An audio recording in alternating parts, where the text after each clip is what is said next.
Hello and welcome again to part two of this week's weekly comic reviews. If you haven't watched part one, which is weird, why would you watch part two instead of part one? Anyway, if you haven't watched part one or don't know who I am Ian Youngson, otherwise known as the Canadian Comic Geek.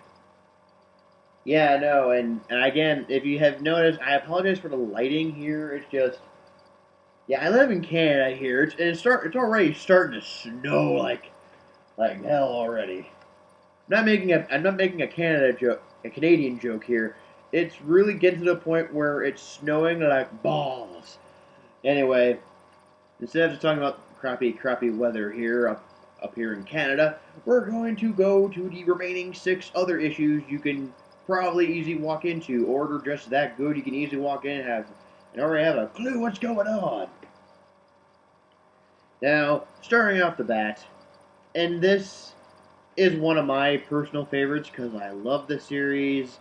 And if you haven't been checking my blog, which is also in the description below, it basically says I've actually written a little about like the new writer who finally picked up on the series, where the old writer kind of left. Well, the planet in peril. Yeah. Oh man. Anyway, it's like I want to know how this guy was gonna do in this series after living in in the war landing like starting off where things were well basically shits have hit the fan and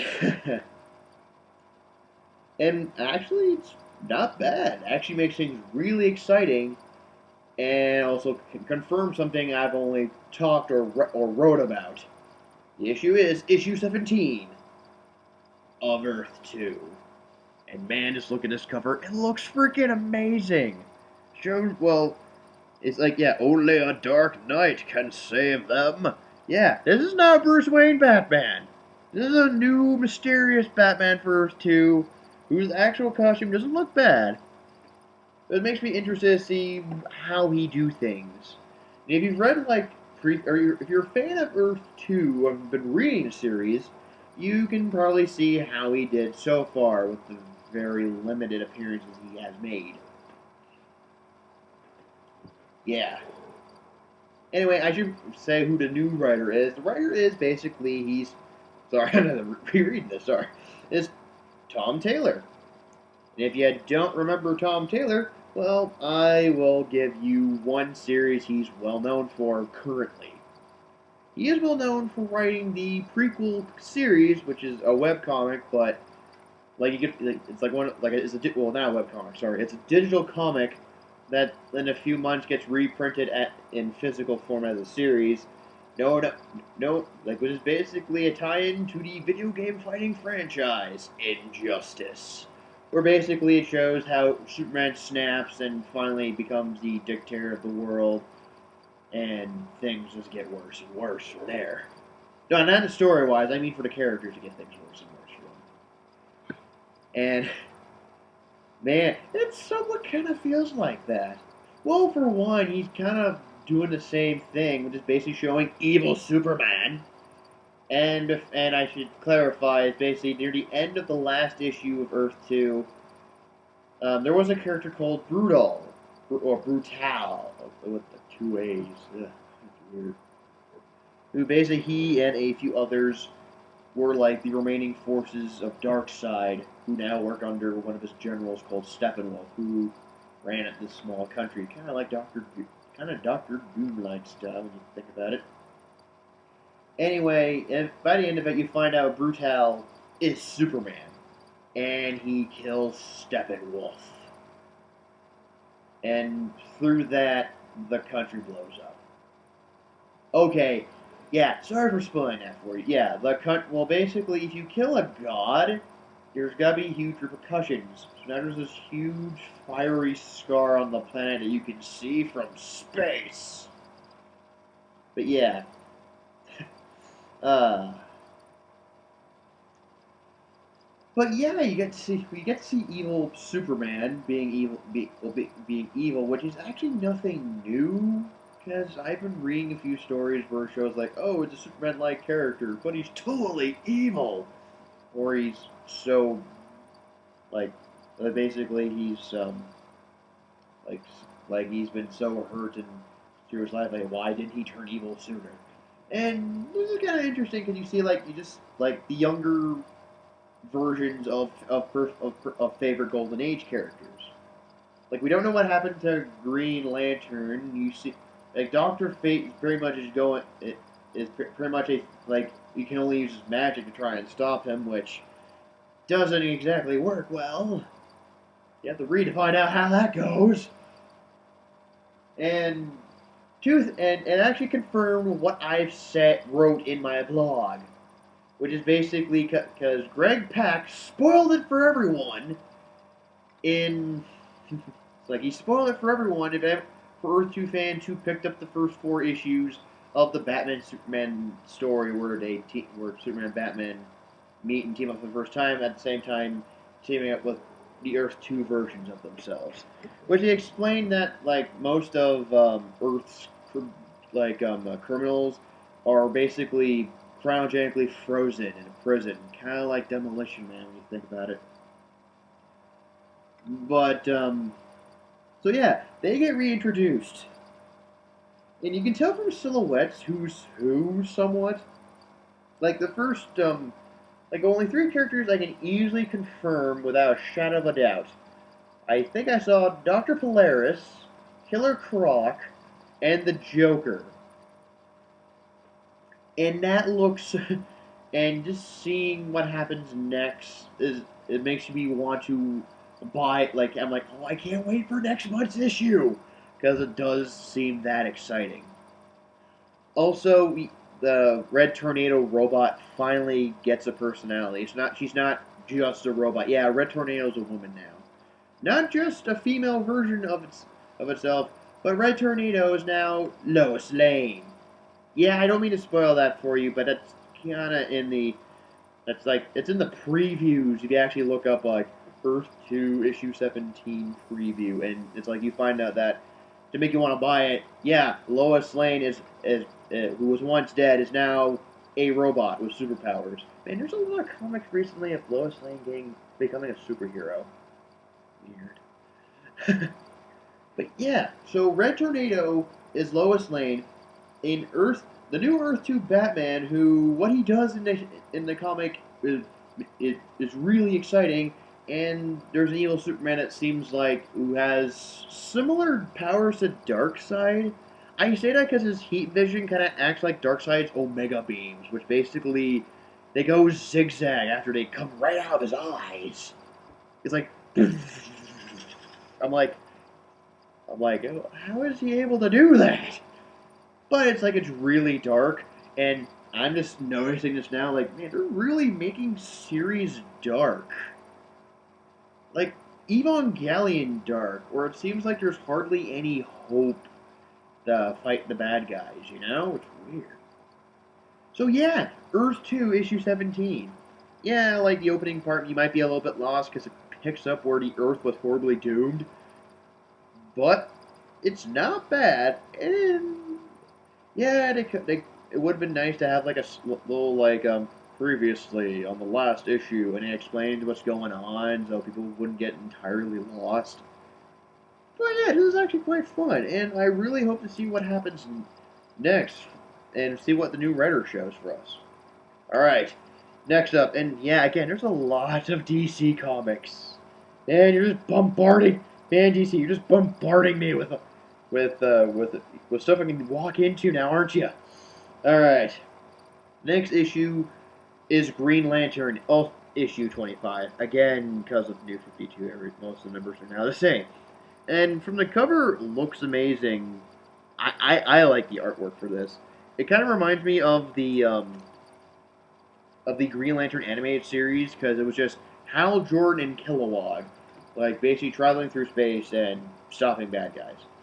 Although for here, it kind of picks up where the latest multi-crossover story arc happened, called like Lights Out, which basically by the end of it, Relic, who's now part of the Source Wall, all the emotional. I'm spoiling like this so you can actually understand what's going on.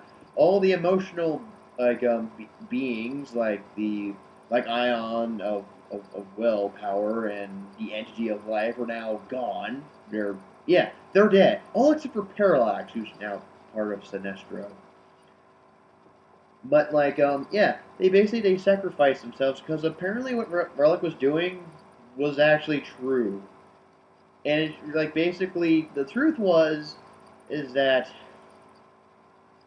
the Green Lantern, all the power rings and all the light sources kind of thing, like where Green Lantern, like all the lanterns and whatnot, they get their lantern, all the lantern powers are basically draining the universe. So basically, they're bringing about the end of the universe, even quicker every time they use their power rings, which took billions upon billions of years since the Guardians. But now we have all these other groups, and things doesn't seems like a turn for the worse. And Hal Jordan's plan to basically start policing all the power, who has a license to use a power ring kind of thing.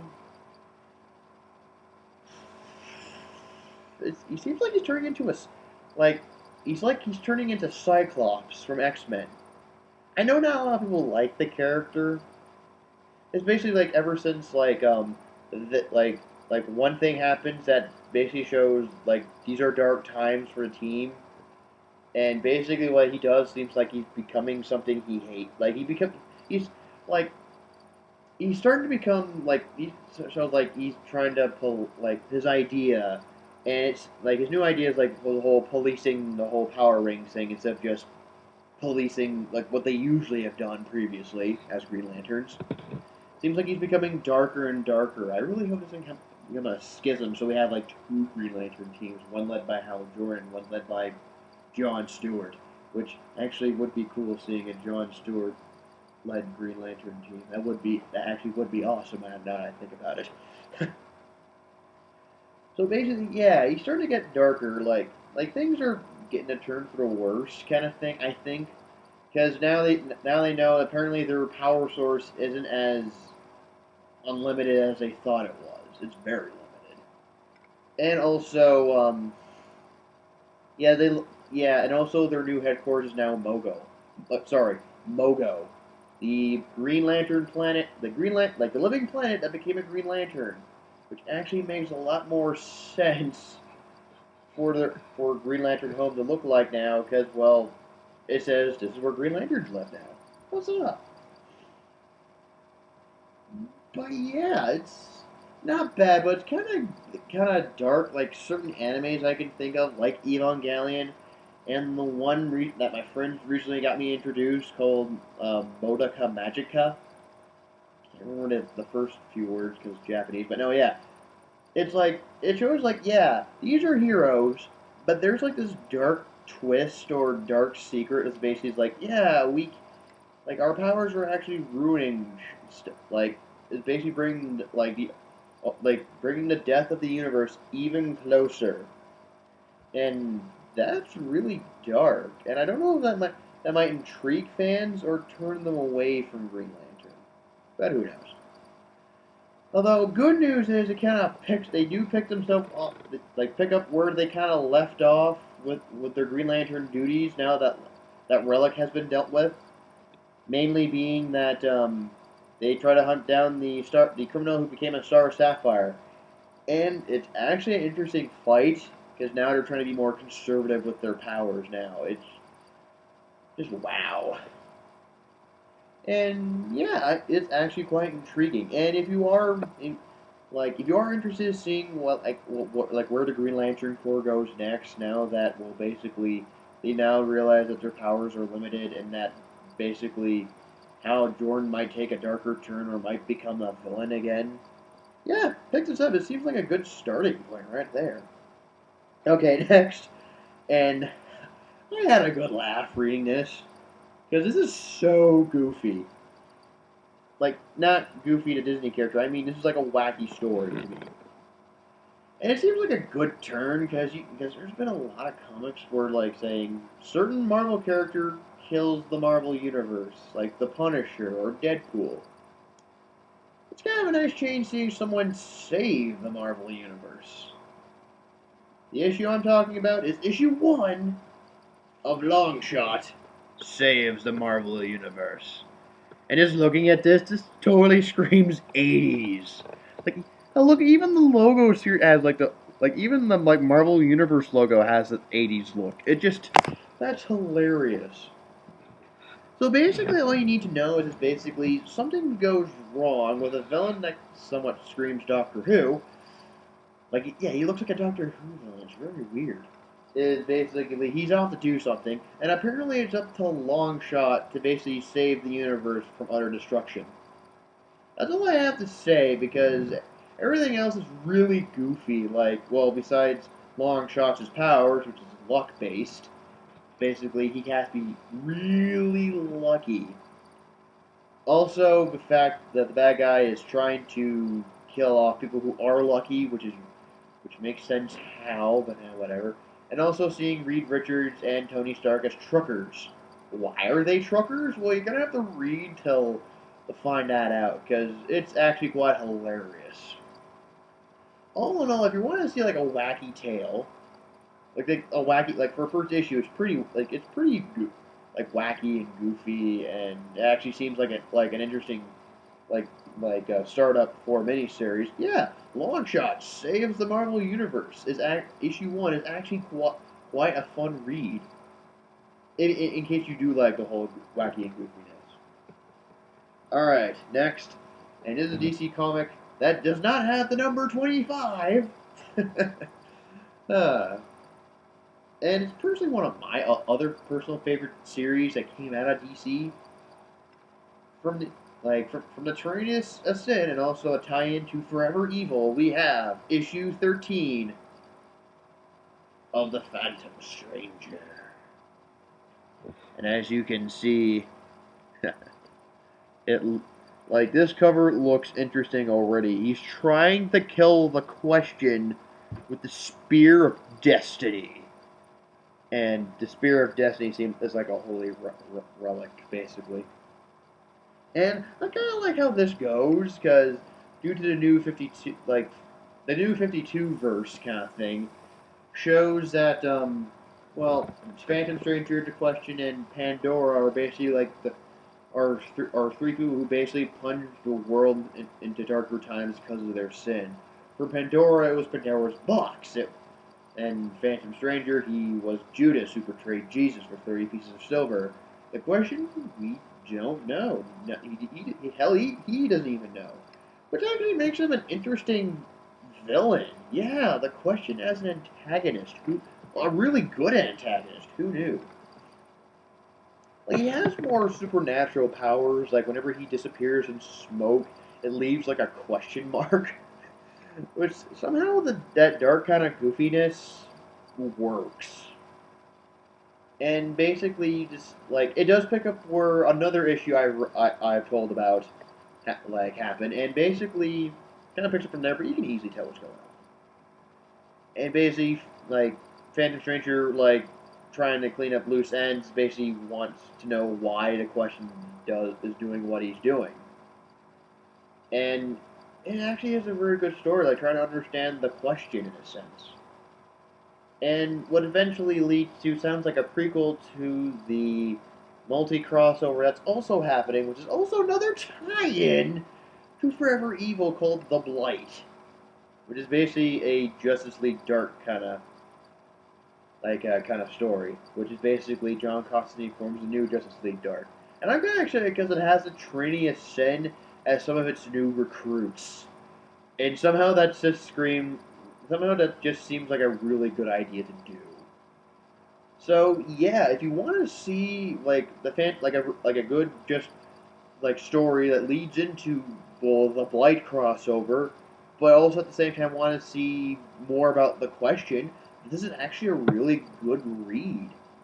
Yeah, you might get a little bit confused, why isn't a house on fire? But yeah, other than that, it's not bad. Weirdly enough, I actually would actually buy this and any other previous issues because I really do think this is actually a really good series. And I really do hope that even though like the Phantom Stranger title is gonna be part of the multi crossover kind of thing instead of just being like just an event comic, it's just gonna be like you gotta pick up this issue and this other series issue and this issue just to get all the whole story done.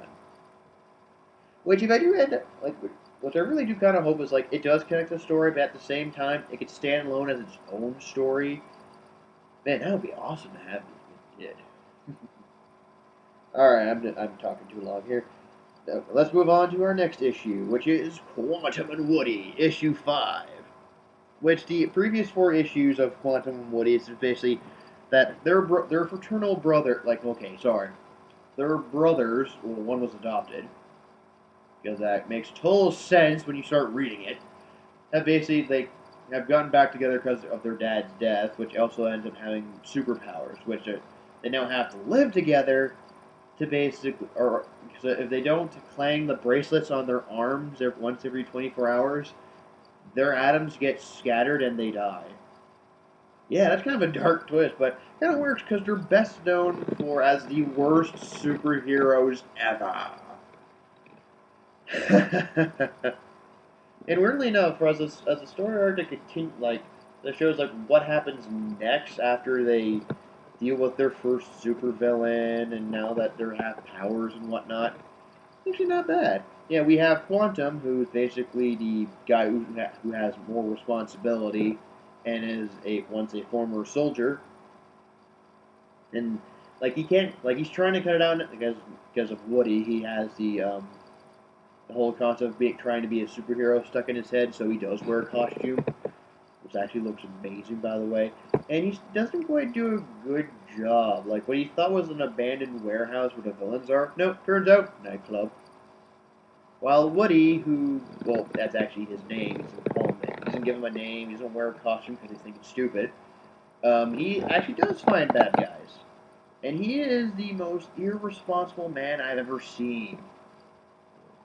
And it's actually not bad for a new story arc, especially the end where I think Quantum might have actually stepped into something that he really shouldn't. And yeah, that's sorry. So yeah, like he actually tries to be a superhero. He now has to deal with the fact that his irresponsible brother, who annoys him to no end, are now like living together. Who, what? I swear to God, Woody sometimes is. Well, actually, no. They're both idiots. Now that I think about it, at times they really do have their stupid moments. But yeah, if you've been reading this is actually a really good read to a new story arc. If you haven't been reading this, well, you might get the idea of who the characters are, so that's actually not a bad thing. Well, the arts may not be as good, may not be as like eye catching. Like no, it's appealing art. The artwork is appealing. I applaud the artist. It's just like the previous artist like artwork like we had this like this weird, like they changed the artist, which kind of like might throw a few people off who've been reading the series. And yeah, it's actually again like besides the art change, it's not bad. I enjoyed it. It was funny. The characters have their stupid moments, which I think the stupid moments kind of work for the story because they're supposed to be the worst heroes ever. And yeah, if you and apparently yeah, so yeah, if you are interested, pick up this or any of the previous 4 issues. It's actually a fun read for the slightly older audience. And finally, we reach our final issue for this week. Sorry, I've been talking so long, my throat's starting to tire. But yeah, no. Um, it's actually a first issue. It's the X-Men, and it finally brings back a character many of us were hoping to come back to life. No, not Jean Grey, because really it's a cheap shot. But no, what I'm talking about is Amazing X-Men issue 1. And as you can see, it features a Nightcrawler, and he is coming back. Yeah. No, like Nightcrawler is one of my favorite X-Men. I'm actually quite happy he's coming back to life. And for this first issue, like new X-Men comics recently, it really shows like like a whole spread, like from front end to back, as you can see. Like, see, there's Nightcrawler, and then there's the red Nightcrawler who looks like a pirate, because he is. Well, I don't know why he's being a pirate, makes no sense. It's basically Azazel. And I apologize if I pronounced his name badly there. Yeah, so if you want to know who Azazel is, he's Nightcrawler's dad. Yeah, for those of you who don't know or haven't seen or read anything that has Azazel on it, like for example X-Men First Class, he's basically, well, basically in the comics, he was a mutant of a tribe of mutants who have demon-like appearances. And basically, because he lived just as long and he was trapped in another dimension, he was able to get back to our dimension every now and then. And basically, he did fall in love and had a child with Mystique. Hence why Nightcrawler. He has his father's looks, but the same skin color as his mom, which is actually not that bad, actually, when you think about it. No, it's like, so basically, he is a mutant. He's a man who's a mutant who looks like a demon, yet he likes to trick people thinking he's the devil, even though he's not. And basically for this issue, you see Nightcrawler like in heaven. It basically looks like a paradise, although why everyone's wearing the same kind of robes, I'll never know. And apparently, it actually does explain, if you've read previous X-Men comics since 2010, Wolverine's school has these mini Nightcrawlers called Bamfs. And, and we actually, in this comic, we actually get to find out who the Bamfs are, like, where do they come from, like, why are they, like, being so annoying to the characters, and whatnot.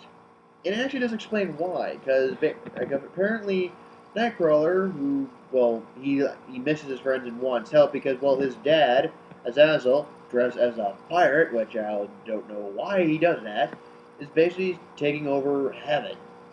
Where's God in all of this? Well, maybe he's in the body of a dog talking to Phantom Stranger. That makes logical sense. Yeah, no, sorry. Well, joke aside, this is actually a really good part one. It's a good establishing story of like who are the Bamfs. Like, if you have not read any X-Men, that's okay. You actually get to find out like who Nightcrawler is. You get to find out like who our characters are for the story. It does pick up for Battle of the Atom story arc, which ended like last week, and yeah, no, it's like so we're not gonna follow what happens until you read all new X-Men. What happens to some of the other characters, but here we get to find out that well, Nightcrawler like needs help, and basically only half our team gets sucked into the portal. Half of them being in heaven, the other half, well, yeah. Which doesn't happen in a comic. You can just tell from like coming next month, and you just see like the cover for that. You can probably tell who's going to heaven, and who's going to hell. But now that I think about it, does not sound either way. Does not sound like a good idea to end up in because well of Azazel. But yeah, if you're an X-Men fan and you love Nightcrawler, this is an amazing issue. The stories, like this is actually a good setup. The art is amazing. Nightcrawler is back in his classic costume again, and I have to say that's always a treat because I loved the classic look. And you see him with cutlasses. Cutlasses! He's being badass, fighting demonic pirates in heaven. Yeah. Sorry, I can't stress this enough. This is actually a must-read for like even if you're not an X-Men fan, this is a fun read. Like go out of your way, buy the issue while you can for the Quest of Nightcrawler, because I gotta tell you, just after reading this, the next few issues actually sound like one heck of an awesome story. And now I have to say thank you all for watching. This has been part 2 of this week's weekly comic reviews. I'm your host, the Canadian Comic Geek, and I'll see you in the next video.